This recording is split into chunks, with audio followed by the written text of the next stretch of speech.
I'm Alex Chisnall from the Festival of Enterprise.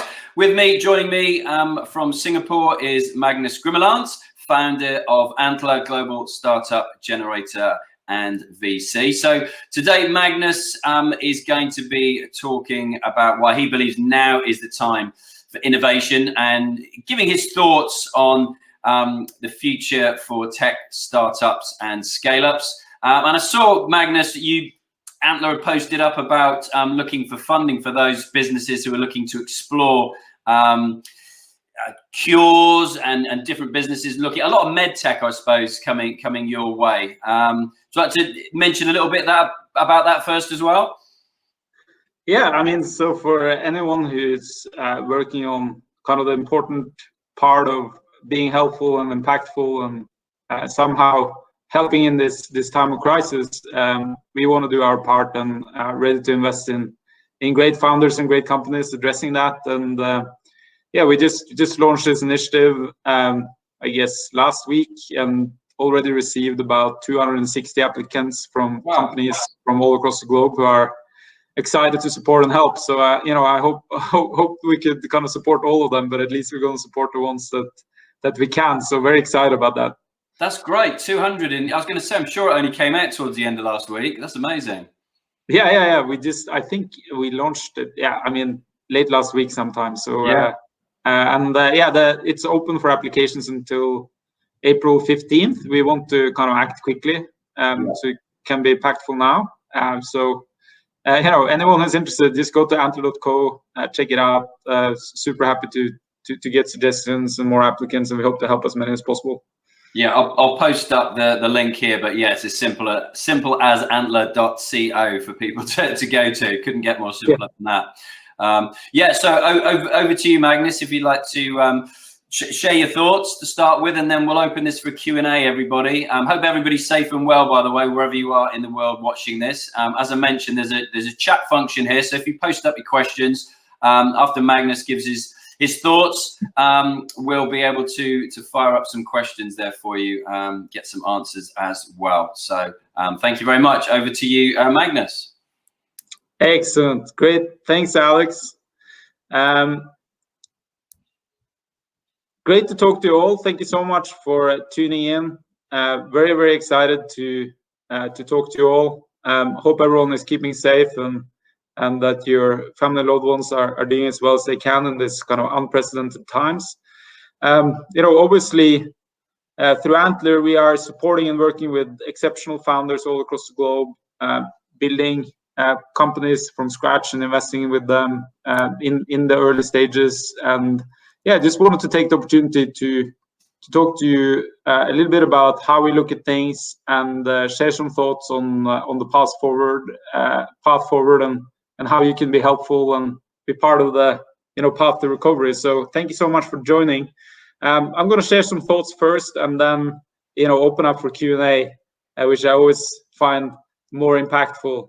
So first of all, a little bit about my background. So come from Norway originally, studied in the UK at the United World College of the Atlantic before joining the military, where I was in the Navy SEALs for a while. Then joined Harvard University, where I did economics and engineering. Before setting up a development project in Zambia, moving to McKinsey, working with technology companies all across the globe, and then set up Zalora.com, which is the biggest fashion e-commerce company in Southeast Asia, which we sold in 2015. And since then, we've been building Antler. And with Antler, we work really with individuals and teams all across the globe to help put together fast-growing tech businesses, solving some of the world's biggest problems.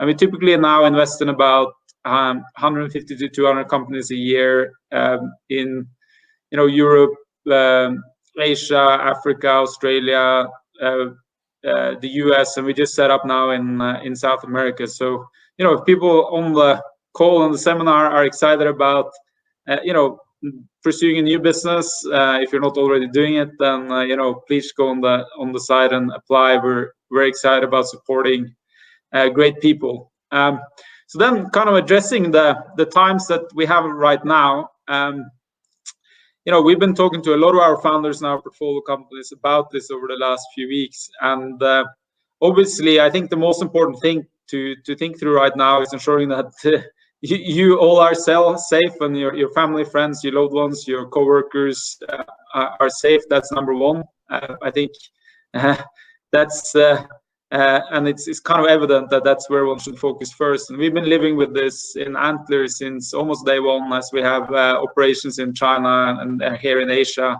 and put together kind of measures quite early to ensure that safety was a top concern. And I really encourage everyone to do that, because it's not only about you but everyone else around you. When that is said, I think most of the people on this call are entrepreneurs or run small businesses, or are about to do so. And just want to start with saying that what you're doing is so incredibly important, right?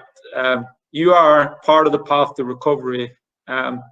You are the ones who, coming out of this, are going to contribute to GDP, going to build new employment opportunities. And this is, incredibly important now. If what you were doing was important 2 to 3 months ago, it's just incredibly important right now. And I would think about that, every time I go to bed and wake up, is, how can I be set up to become part of the path to recovery, and how can I really drive value, job creation, and solve real problems coming out of this crisis, because it's going to be so incredibly important.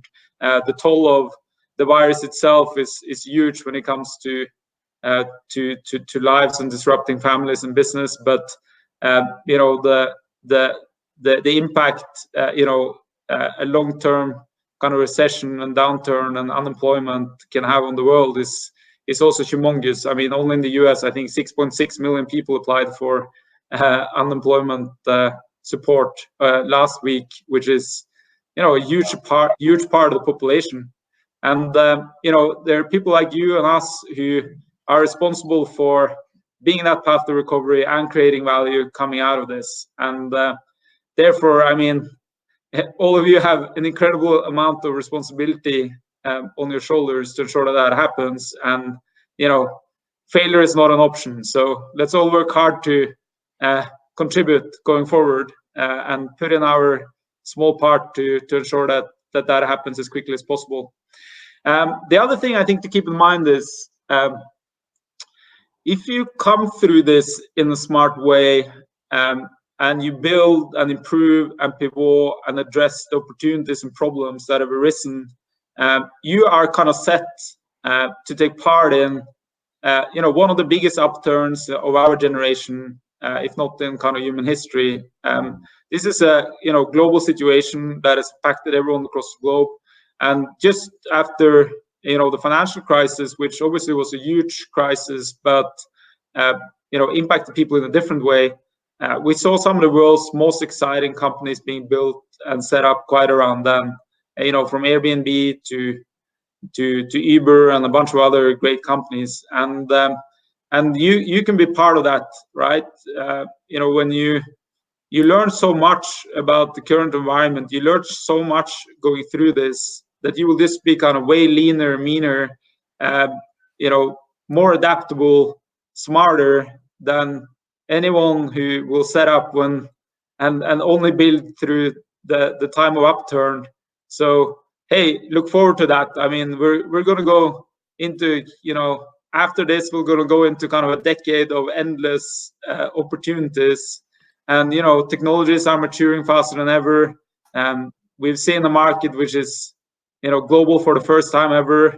And you can really take part in that whole upturn. So there is light in the tunnel. And it's all about, I think, being smart until you come to that light. So that's, I think, the second message I want to give. The third message is then, like, how do you handle the kind of current situation, right? And here I think it's just about being really smart, right? I mean, think through the things that you can do to be as strong as possible. And there are a number of levers in which you can pull to ensure that. So obviously, you need to think about cost. increasing your runway and ensuring that you're in a position to survive this, but also utilize your dollars to have the most amount of impact on your business is incredibly important. And that means literally kind of look at everything, right? There are certain types of things that you shouldn't do right now. For example, if you can't get customers on board, then obviously stop marketing. If you can get people on board and can serve people, then think about who you can serve and who would be your audience at this point in time. Renegotiating office space. Literally, there are ways to save money on almost anything right now, and I would ensure that you do that to ensure that you are set up as well as possible to kind of ride out the storm and then come out of it with some money in your coffers. And if you don't have money in your coffers, of course, then ensure that you kind of can keep your core talent and ensure that you can come through it and then get started when you come out there. So that's be smart. Costs, like think through every single part of your expenditure. Second is recruiting, right? I mean, a lot of you are entrepreneurs, early stage companies, or SMEs, and there is going to be a ton of really great talent available coming out of this who are looking for great opportunities. There are going to be two types of individuals. There's going to be the unfortunate ones who lost their job, who will be incredibly driven to prove themselves in a new job, and there are going to be the people who didn't lose their job, but they're sitting at home right now thinking about how they can make more of an impact than they did before the crisis, and want to kind of rethink their kind of role in life and their meaning with how they spend their time. And that's a chance to, I think, get really exceptional people into your business if it's really making a difference. So there's a huge opportunity here to do that, and I think you can also get a lot of free resources, right? So we've been approached by universities all across the globe who have people graduating this summer who obviously are struggling with getting their first job. And if you can't pay them, they're still very excited to just build a career path, learn, and build a CV. So there's a huge opportunity here now to, I think, help a ton of people all across the globe without it costing you much, because they are just looking to kind of learn, build their career, and get started and build their CV. And it's much better that they do that with you, even if it's for free, than sitting at home playing Call of Duty or roaming around in the mall, right? So go out there and help these people and make them help you. It's there's a lot of people there now who are looking to get a great start of their career, and you can be part of that solution. And by the way, they can help you for either very little money or for free, right? So it's a huge opportunity, especially if you're a small business or you're a startup, because you can leverage up from like 2 to 3 people to like 10 people without much additional cost. Yeah.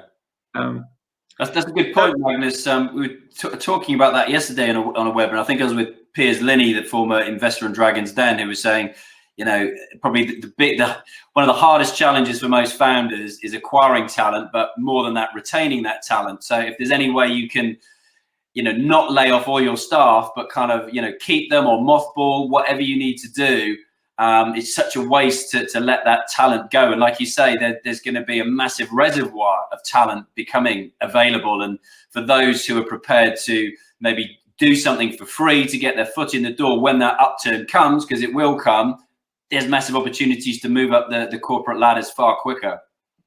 Exactly. Yeah, you're spot on, Alex. And then be smart C around kind of fundraising, right? And not sure which of you are in fundraising mode, but don't get discouraged, right? Like fundraising is, for 99% of businesses, is hard in the best of times. Even if you're doing incredibly well, it's a tough process. So it's not. It's definitely some investors who are a little bit more careful right now, but it's not that much harder now than it would be in the best of times. So if you need funds, go out there and fundraise. The good news for all of you is that 2018 and 2019 were record years for fundraising for venture capital. And also, if you're an SME, the type of solutions coming in out there in terms of kind of small business loans and other types of capital available to businesses is unprecedented, right? Excluding the Vision Fund, more than $100 billion was raised for early stage venture across the globe. And like small places like Sweden, 1.5 billion was raised in Stockholm to invest in startups. So the capital is there, and people are kind of waiting to deploy it because these funds were closing like just before Christmas, and there's money there. And fundraising in the best of times is all about kind of reaching the right people. They are available. You can reach them by phone. And by the way, you don't need to travel as much and spend time in traffic. You can get in front of them on the phone and just get to them, get to meet them, explain your business, talk to them, tell them why they should invest in you. If your business is hurt by the crisis, tell them it's temporary. And by the way, the recovery will just put you on this kind of amazing path. If the crisis affects you positively, like some businesses like Zoom, Slack, and etc., explain to them why.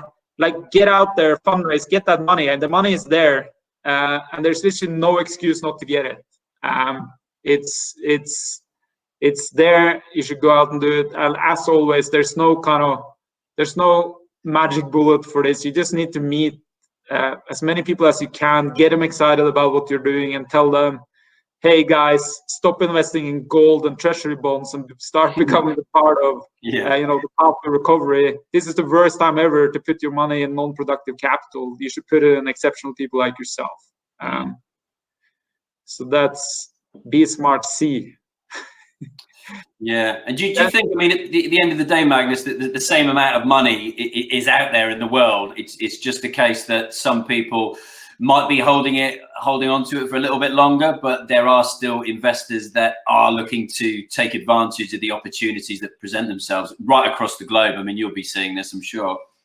Yeah, for sure. And I mean, not only is it as much, I think it's more than ever, right? I mean, the fundraising that went into these funds, like the amount of dry capital in the whole private equity venture capital industry is just higher than ever. It's just unprecedented levels. And they're sitting there, right now they're sitting at home, trying to get away from Netflix, and would rather talk to great people like yourself and do their job, right? So get out there and get to these guys. So that's Be Smart C. Be Smart D, governments, right? So probably a lot of you are thinking about this already, and a lot of you are doing very smart things, but a lot of the government's first response to this actually left out the startup industry in a lot of different countries. But I think that was not by design. It was just an omission due to them wanting to get to the market quickly. What has happened is that almost every government in any country right now are also doing a tremendous amount of things for the startup space and the SME space. You can get access to unsecured loans. You can get access to working capital. You can get access to grants. You can get access to salary support. There's just, I mean, this varies by country, but there will be solutions out there in most countries that you should actively explore. And the thing with this is, even if your business is doing really well, like, go for this and familiarize you with it to ensure that, because the government is doing this to stimulate more business, right? So even if you're doing well, if you can benefit from this and do even better and hire more people and create more value, you should still get it. But you're not going to get this unless you ask. So like, go deep and familiarize you in all of these stimulus packages, and ensure you kind of read the updates every day and get there to take advantage of that capital. Because the capital, and don't feel like you're taking advantage of the government. What you're doing is, by getting access to this money, is doing what the government wanted to do, right? Which is supporting great people, creating value, creating employment opportunities. So get out there and get that stuff. It's not going to happen unless you kind of very, very active and proactively go after it. So that's Be Smart D. And I can't say more than that, because it will be different from each country. Yeah, for sure.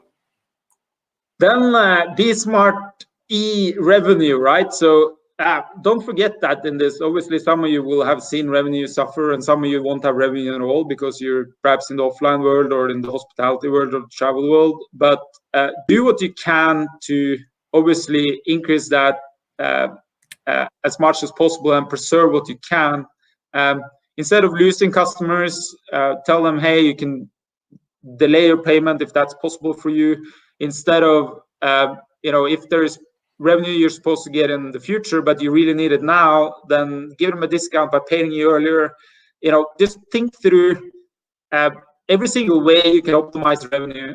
And there might be here also an opportunity for you to kind of slightly pivot your business model, right? So for example, if you're a restaurant now in Singapore, yes, people can't go to restaurants, but everyone is ordering from home, right? So you can tap into these new sales channels. And for a lot of businesses, there will be slight ways to pivot where you can create some sort of revenue. Like we have fashion companies that I know that, are not selling that much kind of high-end fashion right now, but they are producing fashionable face masks, right? You can sell that. Like, be smart on like, are there ways I can utilize my resources and my capabilities to create revenue at this time? So that's be smart. E, be smart foxtrot, or F, is if you now have extra time on your hands, think about those times in December where you were running around and being incredibly busy and you didn't have time to do those kind of basic things that you need to get in place. Whether that's thinking through your strategy, creating a better product, creating a better customer experience, optimizing your values, whatever it is, right? Spend time on those things that you just wish you had time for before. I know for a lot of you, you're just running at all cylinders right now, but for some of you might have a little bit extra time. And then utilize that time effectively. Try to go back in time and think about all those things you said, oh, I just wish I had time to do that 3 to 4 months from now, because now you might have that time to really improve that product or make that customer experience better or sort out that process. It's important. So, hey, these are just some ideas. In general, you want to come out of this preferably stronger rather than weaker. If that's not possible, you want to come out as strong as you can.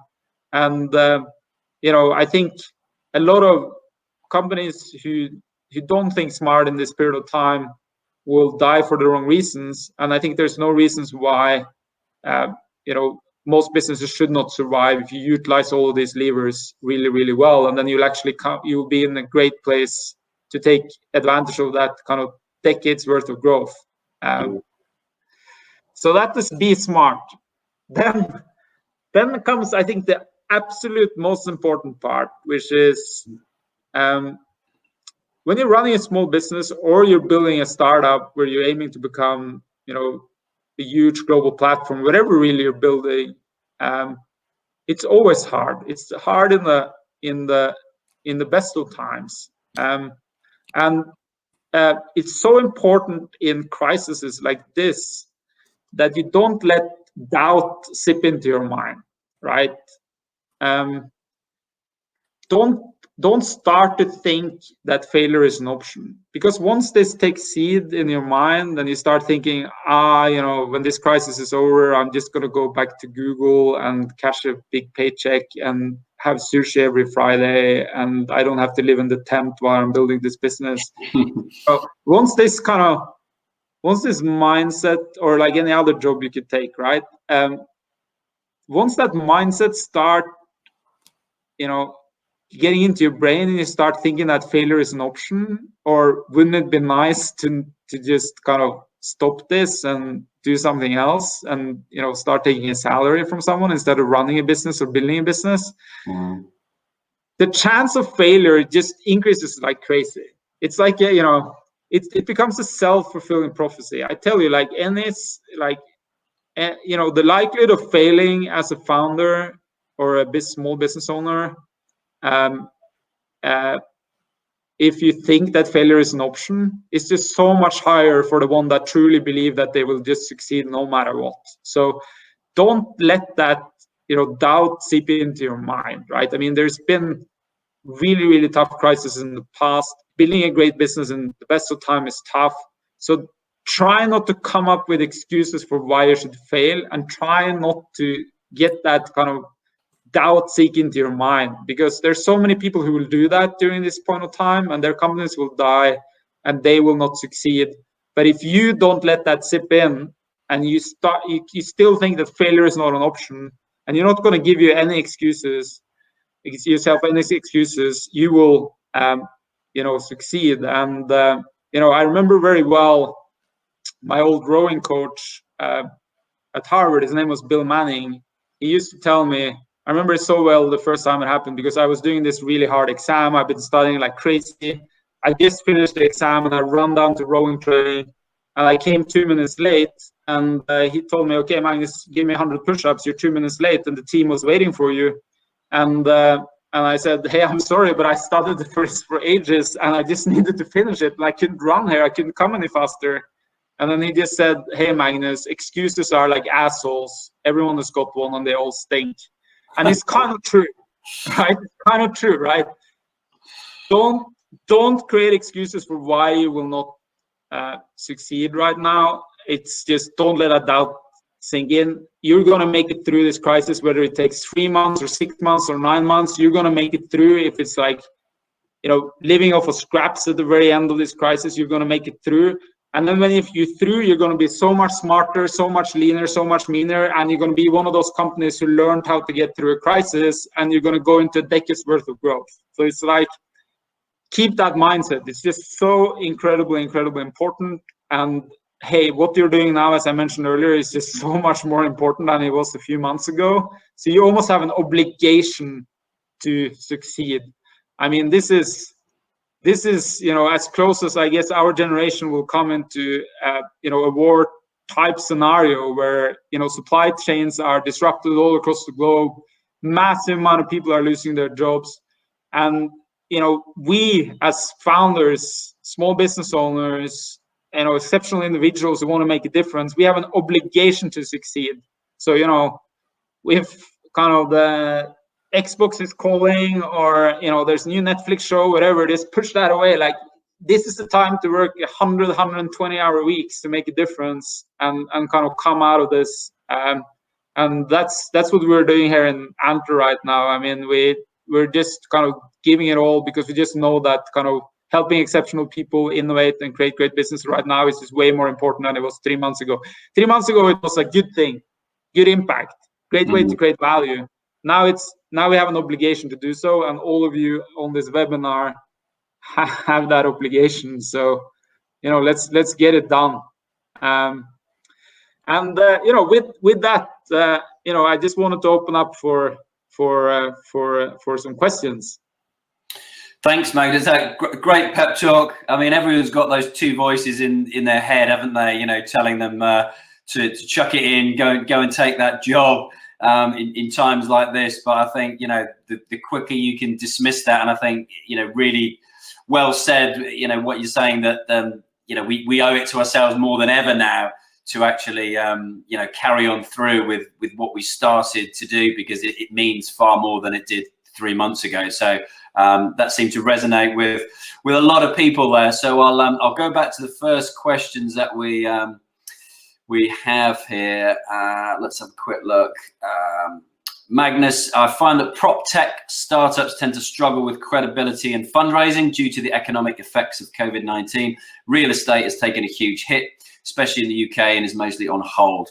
What would be your advice to those that have ideas on how to improve this sector during such uncertain times? And that comes from Lily. Yeah, so I think there are 2 points to something like this, and obviously we have a number of real estate companies in our portfolio as well. And I think like the number one thing one needs to explain to investors in particular and partners is, this is gonna change, right? It's like, yeah, it might take 3 months, it might take 6 months, it might take 9 months, it might take 12 months, but at some point of time it's going to shift. And then you and explain to them why you are going to be in the position to be a winner coming out of this, and why you are better positioned than anyone else doing what you're doing take advantage of it, because I think a lot of people on this call are somehow or another utilizing technology to do something better, to be more efficient, to do something in a cleverer way. And you will just, if you kind of just explain all that value proposition and talk about how what's happening now is temporary, and this is their chance to kind of come on board. That's one very good lever. Then the other lever is thinking through, like obviously when something like this happens, there will be kind of temporary adverse effects, but they will lead to also temporary advantages. Sometimes there are certain kind of levers that you can explain why you will be better. For example, if you have, I'm not exactly sure what your business is, but if you have a technological solution for tenants, let's say, or for owners of real estate, then a lot of these people will possibly have never done much apart from being on their iPhone and downloading some apps, will not have done much digitally for a long time, but now their kids are going to school through digital means. They are doing all their meetings through Zoom and these types of webinar platforms. So you're kind of building this kind of new know-how of technology very broadly in society. And there are a number of these types of levers that you can explain why the adoption of your business will be higher post the crisis. So I would just continue to kind of push those points. When it comes to real estate, one thing is sure, right? It's one of those kind of very few kind of scarce resources that are out there. There won't be more space in central London. There won't be more space in this world. So yeah, there might be kind of a temporary downturn, but it will, it never lasts for a very long period of time, and you're part of the solution coming out of this. Yeah, always comes back, doesn't it? Question from Christine. Magnus, are you guys currently focusing predominantly on medtech? What do you think about fashion tech and new business models coming out based on circular economy, etc.? Well, we're super excited about business models in the circular economy, fashion tech as well.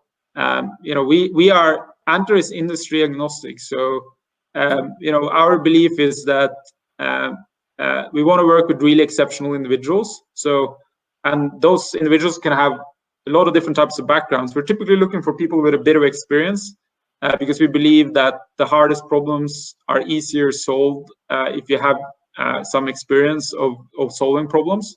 We look for people with a spike, with drive and grit. And we want to put together high-performing teams of individuals that have different skill sets and kind of execute on a lot of different things. That's number one. And the second thing is we work with these founders to ensure that they're working on a business model or a problem that is real, and that if they succeed on executing on it, will turn into a truly scalable global business. So we do. I think we've done. This year we'll probably do kind of 20-30 things in health tech, but we probably will do, 10-15 things in kind of direct to consumer fashion. We do fintech, we do deep tech, we do all types of industries. We just care about really those two criteria: a great team, to solving a real problem with a truly scalable business models, and those are the type of people we want to support. And there are opportunities everywhere right now. Like that's another thing, right? This is unrelated to the crisis, but we never lived in such exciting times for innovators and creators. We used to live for, imagine like if we were living 200-300 years ago, our whole generation would be affected by one technological change, right? We might see kind of a new type of boat, or perhaps a steam engine came, and the steam engine is kind of transforming our entire generation, which obviously is very exciting. But we live in a time where genome technology, IoT, AI, all of these, like there's like a dozen plus technologies that are maturing at the same time, and they're coming out of kind of science fiction books and labs and into real products. I mean, we have more power in our handphone than, or in my watch, than the Apollo missions to the moon had, and that is just incredible, right? So you can revolutionize any industry right now. Very true. Robert asks for your thoughts. As a business and with an interest in economic development, I get the business case. Indeed, let's not forget state support just lately, but should we seek a more considerate economy post-coronavirus? I think we should always, consider a more considerate economy, right? There are a number of kind of socioeconomic and social challenges that arise from technological change that we need to take into account. There's also, of course, climate impacts, there's health impacts, all of those things. I think first of all,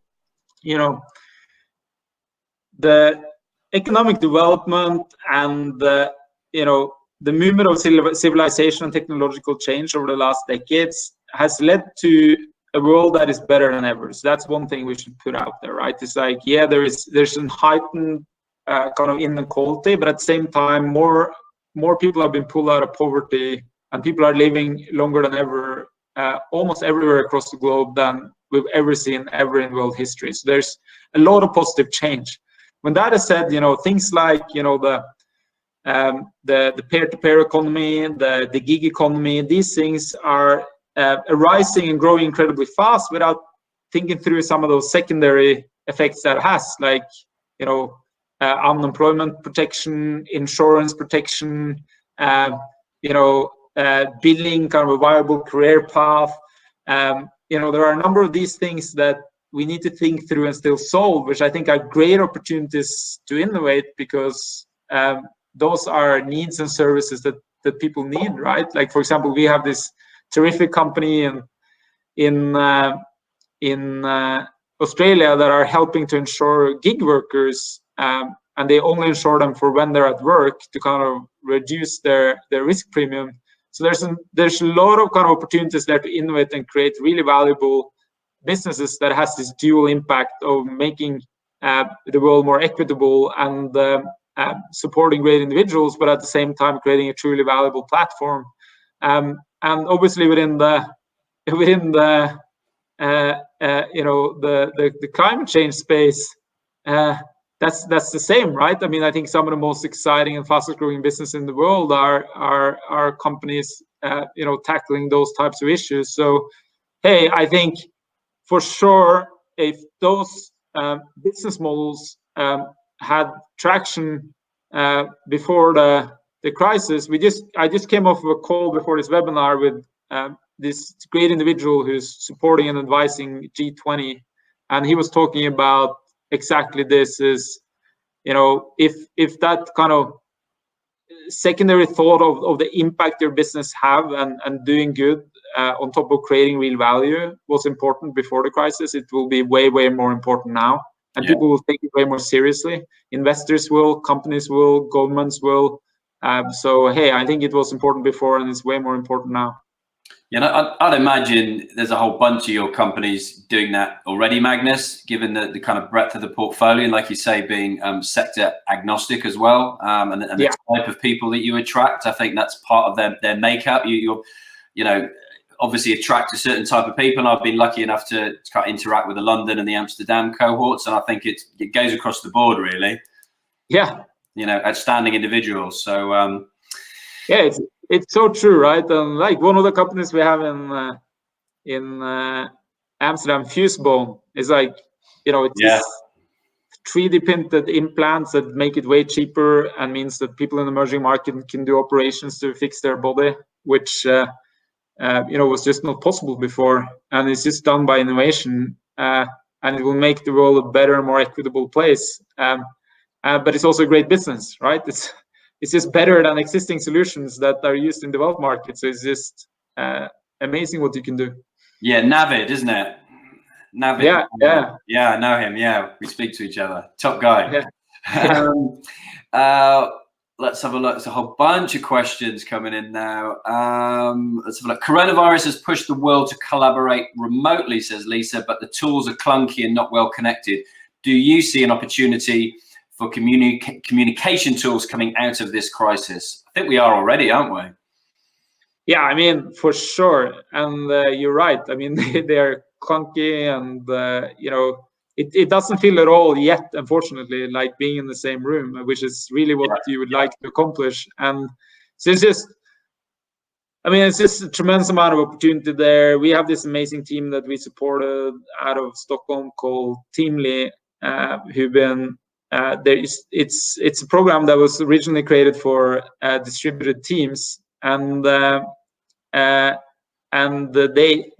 they were growing like crazy before the crisis, because more and more teams work distributed. Like most big businesses have teams all across the globe, some people working from home, even small businesses have, like, I mean, Antler, we're still, you know, only, I mean, 130 staff or so, but we are sitting across 6 continents. So the best of times we need these tools, and they've been growing like crazy now. It's just incredible the amount of value they can add to businesses and people. So yeah, I'd explore. There's so much untapped potential there yet. So yeah, definitely explore business models in that space. And William says, how do you think human interaction will change in business post COVID-19? Well, that's interesting, isn't it? And dependent, I suppose, to a certain degree on the travel sector recovering and other industries as well. Yeah, so I think it. I hope personally, and I think everyone hopes that there will be kind of a reduction in unnecessary travel. I think that there are a lot of travel that has been done and is still being done. Well, not right now, but will be done again after the crisis, which is just unnecessary. And that has a tremendous, I think, negative impact on the climate. And it's also not very efficient, right? I mean, you know, I have personally flown to other continents for one meeting, which just makes no sense. You can do it on the phone. It's just because the counterparty demands to meet in person, which hopefully, you know, will start that will start tapering off, and people will be more mindful about how they travel and that cost, which again goes back to those business models we discussed earlier and the former question, right? There's just so much potential to contribute to that. And then, of course, there's the human interaction of people who are actually in the same spaces. You know, when will the handshake become, you know, normal again, or will we continue with the fist? I kind of like the fist bumps. They're kind of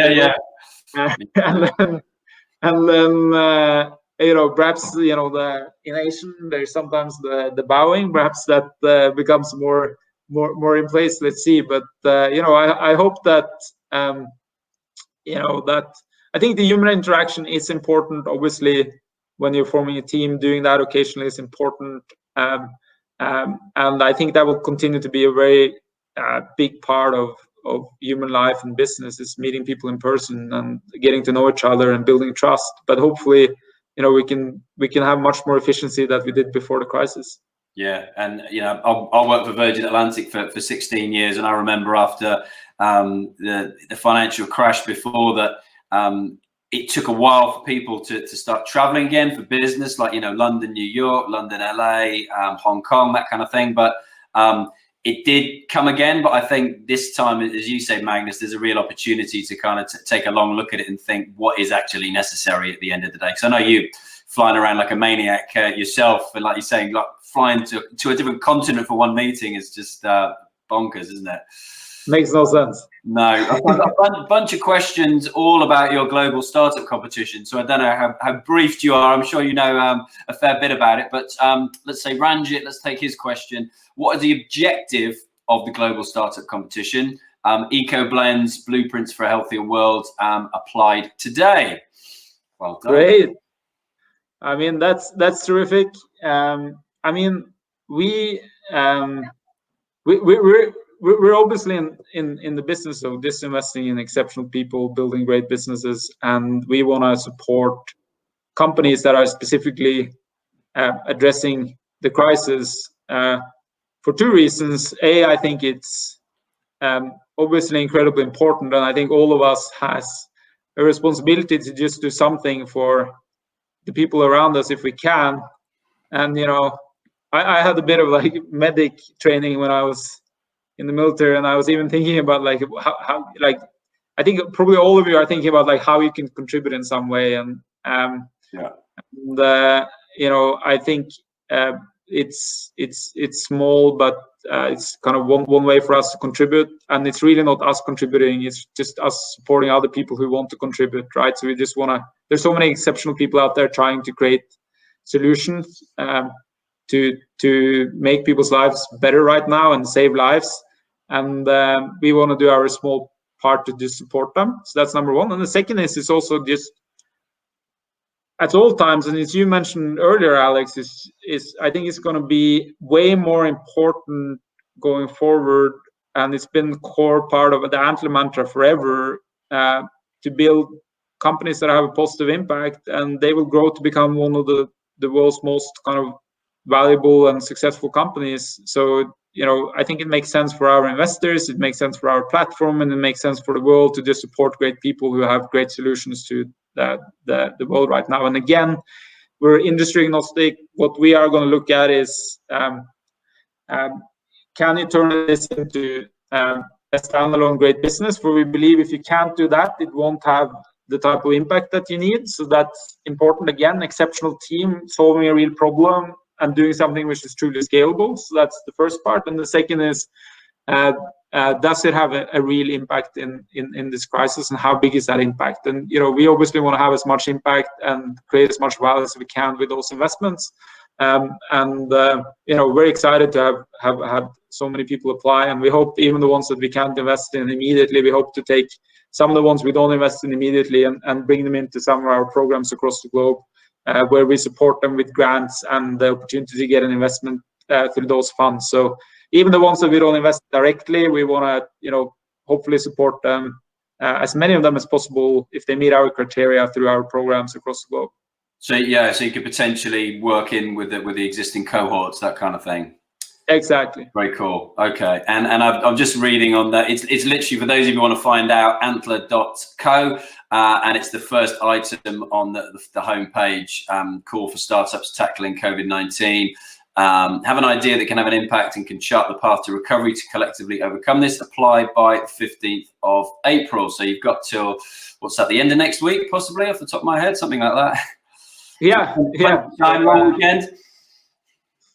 It's we want to ensure that we get that capital out there and that support as quickly as possible, because I mean, hopefully the crisis doesn't last long, and we want to be there when it can be impactful. 100%. Question from Celine. So any last questions, guys? Got Magnus for a few minutes longer. Post them up now. Any last question? So Celine says, considering the amount of companies currently hunkering down to ride out the situation, do you think they'll be more likely to invest in new tech products that might help them to do so, but add more running cost, or will they try to get back up and running as they were selling before? No, I think you're spot on. I think everyone, from the largest companies in the world to the smallest companies in the world across any industry right now, are looking at how to do things more effectively, whether that's getting more revenue or finding ways to do things more cheaply and more efficiently. So, and is it times of great change that you see this kind of shifts in ways people do things? People are much more willing to adapt and change when they've gone through something like this. So it's the opportune moment to come in with solutions like this, whether it's on the sales side or efficiency side. Right? I mean, now is the time, and again, like, I think don't be discouraged if you have like 10 meetings and they all say, hey, we're dealing with so much stuff right now that I need to get back to you in a week. Then just set up 10 more meetings and then get back to them the next week. It's one of my fundamental principles when it comes to anything, whether it's hunting investors or it's getting customers on board or hiring people. Is you need to get kind of volumes. You need to talk to enough people, and then you need to push them to a yes or a no. A yes is better than a no. A no is better than a maybe, because you don't want to kind of have that kind of staying in there. Yeah. But a no is never a no, right? Never. Like when it comes to investors or hiring people, or I've been trying to hire people for Antler for a long time that I've spoken to that I wanted to work with for a decade. You just keep at them, like, shouldn't we do something together? Come here, join. Let's do it. And you just touch base with them every month. And you should do the same with customers, with investors. If they said no, try to not have customer relationships nor investors or people trying to hire in the maybe category, because then you just end up wasting time kind of pushing forward, like push them to yes or no. And then if it's in the yes category, then execute, get them on board. If it's in the no category, then put them into your kind of check-in every month and tell them about your progress. And that's kind of one kind of email or phone call that you do the same thing every time. And now is the time to do that. And you might get 5 to 10 no's when you get going because people are busy, but then check in with them next week and push. And especially when it comes to these types of tools. Yeah, I 100% agree with that. I think, I always have it in a spreadsheet and like check in, at the minimum, like every quarter with somebody, and just let them know that you're still knocking on the door until you get a no. And even then, like you say, a no's never a no. People come back to me a year, 2 years later, and when it suits them, and that's fine, isn't it? It doesn't have to suit you. When it's right for them, they'll come back. And it's real, right? Like we have an example of this guy who just put. There's this company who put $5 million into Antler and our funds, and I met him 2 years ago, and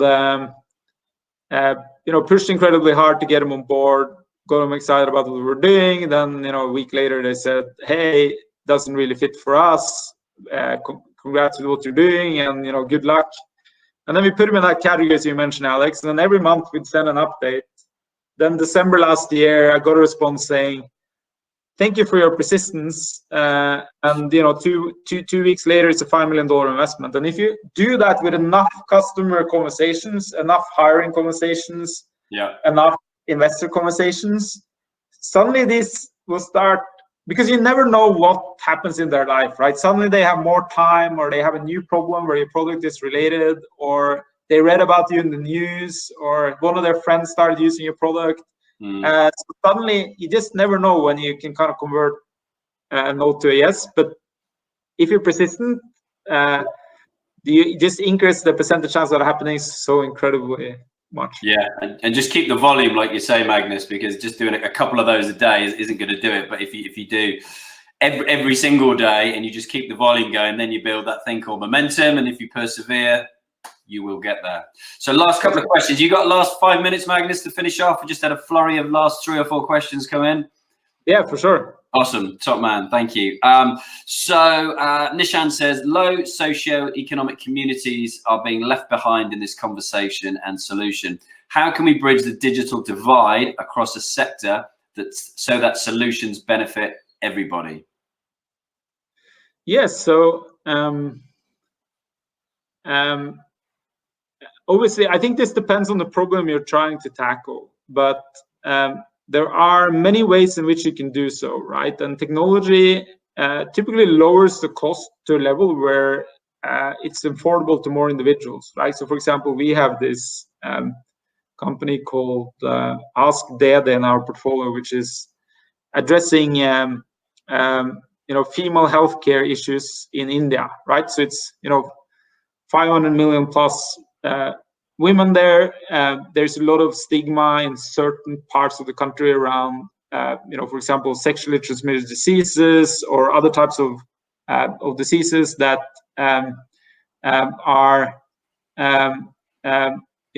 people don't even want to go, even if they have access to a doctor, they don't want to go to the doctor and talk about it because you will kind of get yelled at and not treated instead of getting the support that you need. And it's, by the way, there's a lot of countries where this isn't the case. Also in the developed world, there are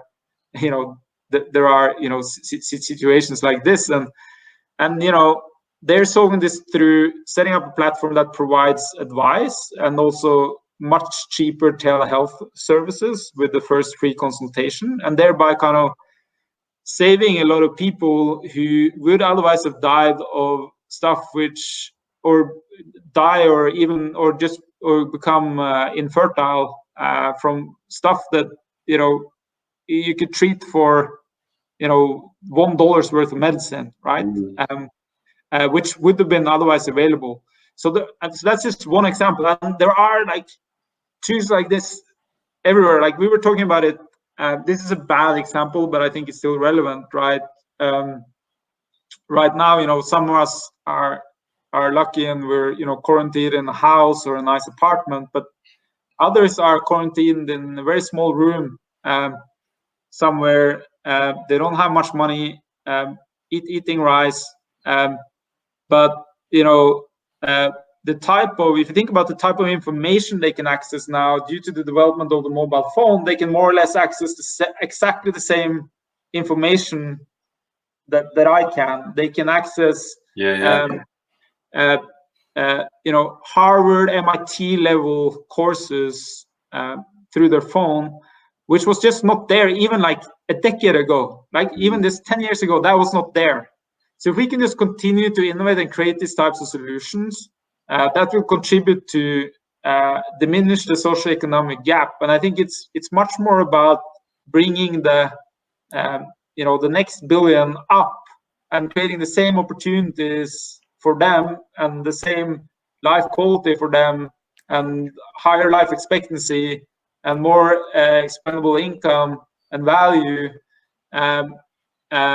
than what happens above, right? So as long as you can kind of marginally contribute to all of that, it's very, very valuable. And by the way, you know, a lot of these companies that are doing that are amazing businesses, right? It goes back to what you said earlier, Alex, is you can create a lot of value while at the same time really changing the world in a very meaningful way. So I'd encourage everyone to do this. Yeah, thanks, Magnus. So yeah, this is a question from Celine that I've heard a few times recently, and it's I suppose it is a fine line. She says, "Thanks, Magnus. Don't you think attempting to sell right now is likely to alienate companies that are currently just trying to stay afloat? That we might appear like we don't care about the situation?" No, I mean, you gotta be empathetic, and you gotta understand the situation that they're in. So I would almost start an email or a conversation at this point of time about like, what are your concerns? What are you working on? Or how are you doing? Are you safe?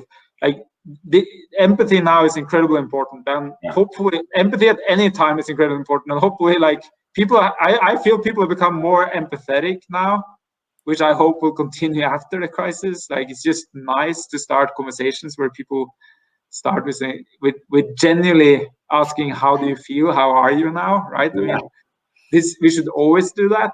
And it's incredibly important to do that through your sales as well.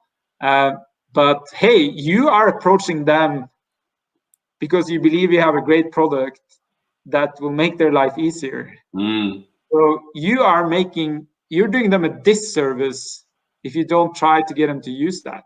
100%, yeah. And that's the, you know, so as long as you're empathetic and go in there, and I would, you know, you got to push in a nice way. And like, by the way, with hustling, I don't mean that you should like, it doesn't mean brute force. It doesn't mean that you kind of you go with a bus and kind of run through the wall. What it means is just consistently approaching a lot of individuals in a nice and empathetic way, consistently, systematically, and follow up, and just don't give up, right? But it doesn't mean that you are, you know, doing you know, it doesn't mean a frat style attitude. It means being smart about it and doing it consistently, systematically, and being empathetic. But hey, don't give up, right? Be persistent. Yeah, I'm with Magnus on that one. I think you're doing yourself a disservice if you aren't letting them know that you're providing a solution. It's a great answer. So last question, if you've got time for it, Magnus. We're running slightly over. So Taz says, thank you, Magnus. Many companies' founders are very smart, but have not seen a downturn like this before. 2008 was 12 years ago, and so experience is important. How do you think advisors who have significant experience in this space can make an impact at this time? I think advisors are always important, and you should try to surround yourself with individuals that you feel contribute to you something that you don't know, and that you can learn from. And I think there are kind of three categories of kind of advisors you want to have involved. Like there are people who know stuff that you don't know, and you can learn from, and you can ask them questions related to that. The second aspect are kind of advisors that can be door openers for you or help you kind of access the right type of networks, right? Which I think is also incredibly important. And then there's a third type of advisor, which is the kind of coach type advisor, right? So like, for example, our chairman, Tore, I sometimes call him not because I have a specific topic to discuss, but I just want to discuss how I can do things better and how I should address this specific situation. And for that third category advisors, I think obviously speaking to someone right now who have gone through a crisis before and seen how that was, and then learn from that is very useful, and useful to talk through your own experience with. At the same time, like you want people who give you, I think this is true in the best of life, like whether it comes to friends or colleagues or whatever it is, you wanna have advisors that you go up there and you're like, yeah, I'm gonna make this happen, and you want to get people who give you energy, and you come out of there and feel more inspired. But it can be that they're still telling you that the hard facts, right? That you need to cut costs or you need to do this, otherwise you won't survive. But they are doing it in such a way that you can execute on it, and you feel that it's beneficial, and you feel more energetic. Because I think it comes back to what I spoke about earlier at the very beginning of the podcast. It's just so important right now to not lose the belief in yourself and not believe that failure is an option. Because once that starts sipping in and you start coming in, you wake up negative every morning, or you go to bed just thinking about problems, this starts precipitating, and you just won't succeed. Because one thing all people who've gone through a crisis will tell you is that the most important thing is at some point in time it will end. And I think in this case, we don't know how long it will take. It might take 18 months, it might take longer, but much longer than that, probably not. Yeah, and that was brilliant. Thank you so much for staying on. That was a good hour plus, and I'm sure the questions will keep coming if you're on for longer. So appreciate you taking that time out. Always a pleasure talking to you, Magnus. Some fantastic advice there, and I've just posted up the link there. Loads of good wishes from everybody, from Taz, Lisa, Nishan, Celine, etc. to you, Magnus. So thank you very much. I posted up the link there, guys. It's literally as simple as Antler.co for more information, and that's in general, just not for the new initiative that Antler announced last week with regards to startups tackling COVID-19. But in general, if you want to find out more about Antler's programs, the type of people that they're looking for, and I believe, correct me if I'm wrong, Magnus, is it 7 locations throughout the world? I don't know. Remind me your plans for this year. They could be changing, obviously. There's eight locations now. So South America, yeah. Yeah, and then two just to launch Sao Paulo and Beijing. So we should be close to most people on this call. So yeah, hope to get the chance to meet the ones I haven't met yet in person at some point, and we get to work together. Yeah, and let's hope this changes sooner rather than later. We all get to meet up again soon. So thanks again for your time, Magnus. Much appreciated. Love to family. Stay safe and well out there, and Thank Good you. luck to the Antler community. Thanks, Alex. Cheers. Appreciate it. Thank you all everyone. for joining. Bye-bye now. Thank you.